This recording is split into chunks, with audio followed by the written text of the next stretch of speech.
এবং প্রচুর আলোচনা হচ্ছে, সমালোচনা হচ্ছে এবং একটা গুরুত্বপূর্ণ বিতর্ক আমাদের সামনে এসে হাজির হয়েছে। সুতরাং তার বক্তব্য চাইতে যেটা জরুরি কথা সেটা হচ্ছে এই ডিবেটটা আমাদের পার্টিসিপেট করা এবং এটাকে আমরা কিভাবে দেখব।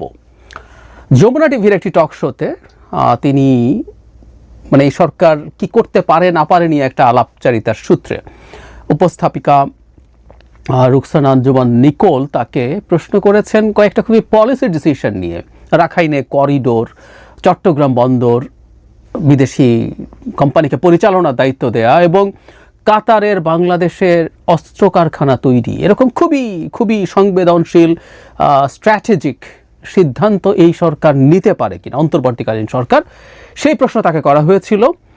এবং জনাব শফিকুল আলম দীর্ঘ সময় নিয়ে এটা জবাব দেওয়ার চেষ্টা করেছেন। আমি ভিডিওটা আপনাদেরকে দেখে নিতে বলবো, এটা পাওয়া যায় ইউটিউবেও, তারা আলাদা করে ক্লিপ করেও দিয়েছেন। সেখানে তিনি খুব ব্যাখ্যা করার চেষ্টা করেছেন এবং একটা পর্যায়ে তিনি বলছেন everything, they have got the mandate to do everything.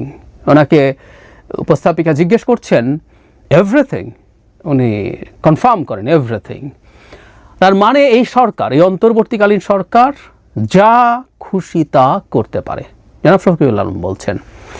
এই পুরো ক্লিপের মধ্যে আগেও একবার বলেছেন, পরেও একবার বলছেন। কেন পারে সেটার ব্যাখ্যা তিনি যেটা দিচ্ছেন সেটা হচ্ছে ওনার ভাষ্য মতে যে এই সরকার সংস্কারের ম্যান্ডেট পেয়েছে এবং যাবতীয় যা যা আছে, মানে এই রোহিঙ্গা ইস্যু, এটা সংস্কার, বন্দর সংস্কার, সব কিছুকে তিনি সংস্কারের মধ্যে ঢুকিয়ে বলছেন। সুতরাং এগুলো কেন তারা করতে পারবেন না।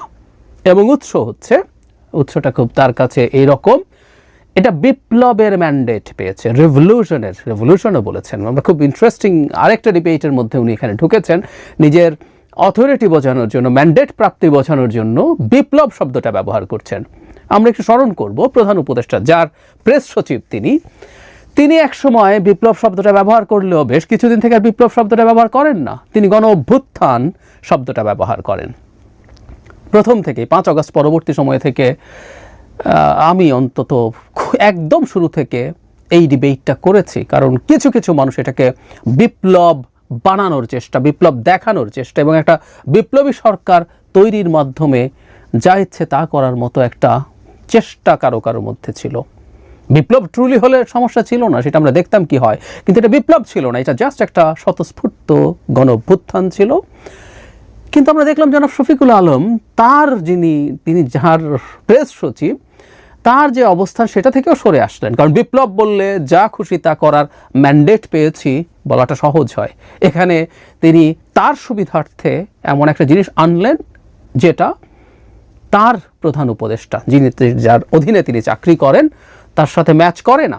এটা একটা চালাকি হলো, বাজে চালাকি।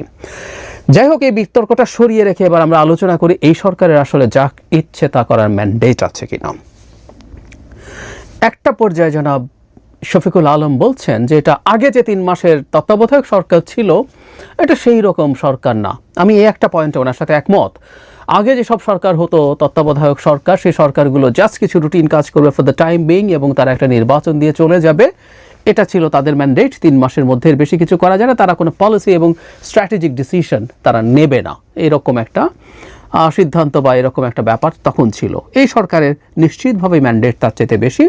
এই সরকারের গণ অভ্যুত্থানের ম্যান্ডেট আছে এবং এই ম্যান্ডেটটা স্ট্রেংথেন হয়েছে কারণ আমাদের শেখ হাসিনা বিরোধী যত শক্তি ছিল সবাই এটাকে এন্ডোর্স করেছিল। আমি আবারও বলছি, শেখ হাসিনা বিরোধী যত শক্তি ছিল সবাই এটাকে এন্ডোর্স করেছিল। তারা এখনও করছে কিনা বা সেই এন্ডোর্স করার ইন্টেন্সিটিটা কতটুকু, এগুলো প্রশ্ন। যদি সেই এন্ডোর্সমেন্টের পরিমাণ, এন্ডোর্সমেন্টের শক্তি যদি কমে যায় এই সরকারকে, তাহলে সেই পরিমাণ পপুলার ম্যান্ডেট তার আছে বলা যাবে? তার ইলেকটোরাল ম্যান্ডেট নেই, পপুলার ম্যান্ডেট ছিল। কিন্তু এই সরকারের এখনকার পপুলার ম্যান্ডেট কতটা, এই ব্যাপারটা তো বুঝতে পারতে হবে। একটা অনির্বাচিত সরকার, যেটা ভোটের মাধ্যমে নির্বাচিত হয় না, তার পক্ষে কাজ করার ক্ষেত্রে জনগণের দিক থেকে একটা পজিটিভ দিক আছে এবং একটা নেগেটিভ দিক আছে। অনেক আছে, কিন্তু এই দুটো প্রধান। যে সরকারটা ক্ষমতায় আছে এবং নির্বাচন করবে না, সে চাইলে অনেক টাফ সিদ্ধান্ত নিতে পারে। তখন যে সব শক্তি, এটা শুধু জনগণ না, একটা স্টেটে নানান রকম পাওয়ার থাকে, সেই পাওয়ারের মধ্য থেকে নানা রকম গোষ্ঠী তৈরি হয়, তারা তাদের পাওয়ারকে ধরে রাখতে চায়। কোনো সংস্কার যেটা আদতে জনগণের জন্য ভালো, সেটা অনেক সময়ই দেখা যায় ওইসব শক্তি করতে দিতে চায় না। উদাহরণ দিই, 1999 সালে মাজদার হোসেন মামলার রায়ে বিচার বিভাগ পৃথকীকরণের কথা বলা হয়েছিল। অনেকগুলো কাজ করতে বলা হয়েছে, এর মধ্যে বেসিক সেপারেশন টুকুও 99 সালে আওয়ামী লীগ ক্ষমতায় ছিল আরও 2 বছর, এরপর 5 বছর বিএনপি ছিল, কেউ এটা করেনি, কারণ প্রশাসনের গোস্বা হতো এটা নিয়ে, তাঁরা বিচার টিচার করবেন। ওনারা, আমি প্রায় বলি যে আমাদের আমলারা যখন বিচার করতে চান, এটা মূর্খতা ছাড়া কিছু না, অকাট মূর্খতা। একটা স্টেটের বেসিক তারা বোঝেন না, সেপারেশন অফ পাওয়ারের খুবই বেসিক, এটা হাই স্কুল স্টুডেন্টসেরই বোঝার কথা। যাই হোক, 11 সরকার ওটা করেছিল প্রাথমিকটা, এবং আমাদের মনে আছে নিশ্চয়ই সেই সময়ে প্রশাসনের ক্যাডারের লোকজন সম্মেলন করে তীব্র চেঁচামেচি সরকারের বিরুদ্ধে করেছিল, এবং সেই সময় সবচেয়ে বেশি চেঁচামেচি করতে সামনে আনা হয়েছিল তখনকার বেশ পরিচিত একজন ম্যাজিস্ট্রেট রোকনউদ্দৌলা। জনাব সরওয়ার আলমকে যখন আমরা কিছুদিন আগে একই রকম কাজ, ভেজাল বিরোধী অবদান এবং নানান রকম মোবাইল কোর্ট পরিচালনা করে হিরো হয়ে উঠতে দেখেছি, জনাব রোকনউদ্দৌলা তখন সেরকম ছিলেন এবং তীব্র শোরগোল করেছিলেন। কিন্তু ওই কাজটা ওই সরকার করতে পেরেছিল, কারণ তারা যেহেতু আর নির্বাচন করবে না, এই প্রশাসন তাদের উপরে বিগড়ে গেলে কিছু আসে যায় না। সো স্টেটের সংস্কারের জন্য অপ্রিয় কিছু কাজ তারা করতে পারেন, কারণ তাতে কোনো গোষ্ঠীকে খেপিয়ে দিয়ে তার কোনো সমস্যা হয় না। কিন্তু একটা নির্বাচিত সরকারের ক্ষেত্রে এরকম চ্যালেঞ্জ থাকে। কিন্তু এই অনির্বাচিত সরকারের আবার আরেকটা মেজর প্রবলেম আছে, মেজর প্রবলেম। সেটা হচ্ছে, যেহেতু সে নির্বাচন করতে যাচ্ছে না, তার জবাবদিহিতার প্রশ্ন নেই। সে এমন সব বিষয়ে ঢুকে যেতে পারে যেটা রাষ্ট্রের জন্য ক্ষতিকর। ধরুন একটা নির্বাচিত সরকার সে রাষ্ট্রের জন্য ক্ষতিকর কোনো সিদ্ধান্ত নিতে যাচ্ছে, কিন্তু দেখা গেল একটা জনমত তৈরি হলো যেটা তার বিরুদ্ধে চলে গেল, তখন সেই নির্বাচিত সরকার, গণতান্ত্রিক সরকার যে আবার একটা নির্বাচন ফেস করবে, সে অনেক ক্ষেত্রেই সরে আসে, কারণ তাকে দিনের শেষে মানুষের সামনে দাঁড়াতে হবে, ভোটে জিততে হবে। ডক্টর ইউনূসের সরকারের মধ্যে এ দুটো ব্যাপারই আছে, এবং পরে যেটা বললাম, এই ঝুঁকিটা সিরিয়াসলি আছে। এই সরকারের জবাবদিহিতা তাহলে কোন জায়গায়? আমি একবার সবাই মিলে রাজি হলো বলেই আমি ম্যান্ডেট পেয়ে গেছি ফর ডুইং এভরিথিং, এটা ভুল। এখন তারা যেসব পদক্ষেপ নিচ্ছেন খুবই স্ট্র্যাটেজিক পদক্ষেপ। চট্টগ্রাম বন্দর বিদেশি অপারেটরকে দেয়া যাবে না, নট নেসেসারিলি। আমি এটা নিয়ে দীর্ঘ একটা ভিডিওতে বলেছি, আমাদের অর্থনীতিকে ভালো করে তুলতে হলে এটা এফিশিয়েন্ট হতে হবে। এটা আমরা পারবো কিনা জানি না, বাইরের যেসব কোম্পানি আছে তারা করলো, ইটস নট ব্যাড।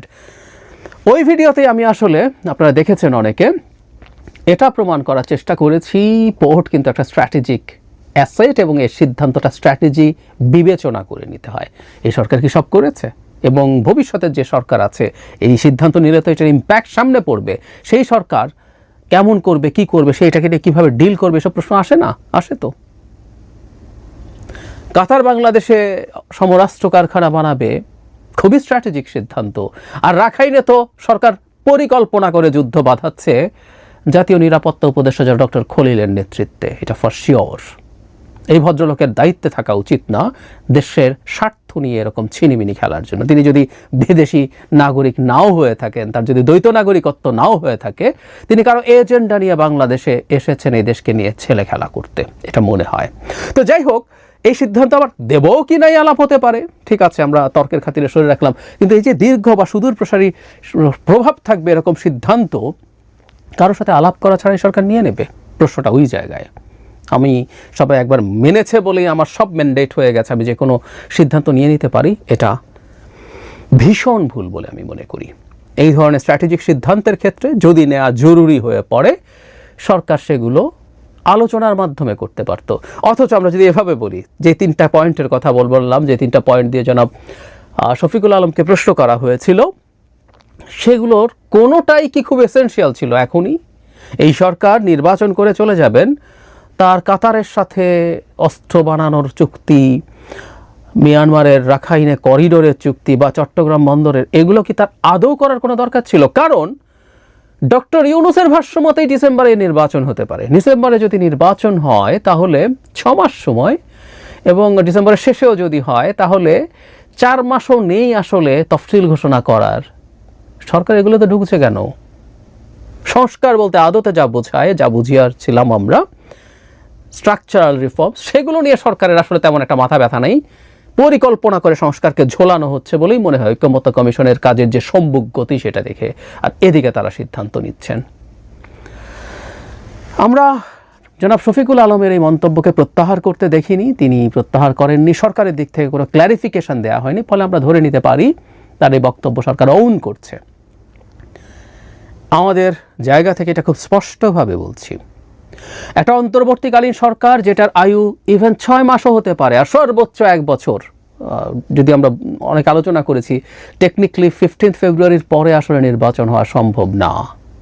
যদি এটা হয় তাহলে ওই 5 বছরের দিকে হাঁটা দেওয়ার সম্ভাবনা তৈরি হয়ে গেছে, আমরা এটা বুঝে নিতে পারি।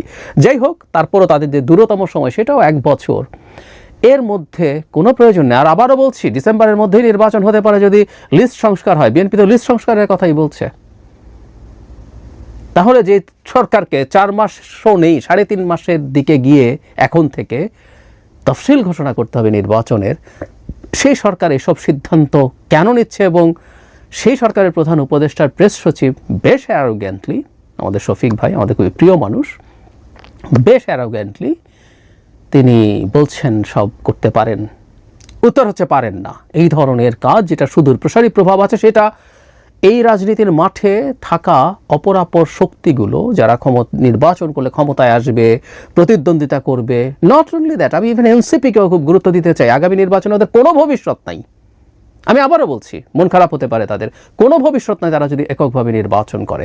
তারপরও এনসিপিকে আমরা একটা গুরুত্বপূর্ণ রাজনৈতিক শক্তি হিসেবে মনে করি, কারণ গণ অভ্যুত্থানের সামনের সারিতে থাকা ছাত্ররা যারা ছিলেন তাদের একটা অংশ এটাকে লিড করছেন, এটার মধ্যে আছেন।